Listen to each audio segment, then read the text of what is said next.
So this morning I was presented with a pretty dope question. Shout out to Brandon for sending this to the group text at the Ash Crack of Dawn. And also shout out to ZG Visuals for the origination of this content. It's pretty dope. So the question is, if all 6 of these players were at their peak, who would be pushed to the bench?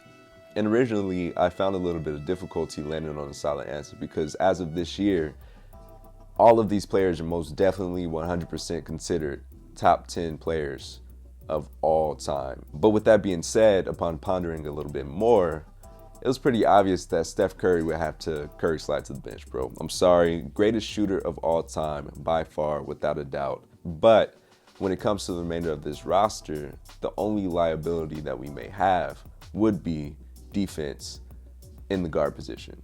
Now, I'm not saying that Steph Curry is a bad defender. We witnessed him playing decent to great defense. The problem is teams are still curating their offense in order to expose him on the defensive side of the ball.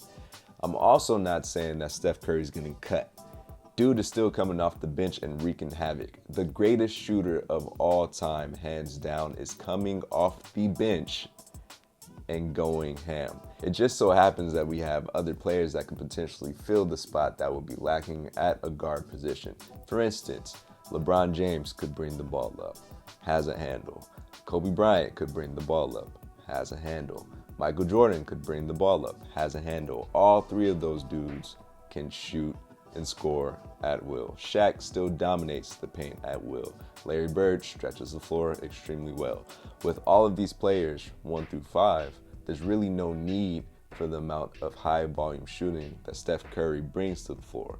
But not one coach wants to see Steph Curry coming off the bench in the second unit, or at all for that matter.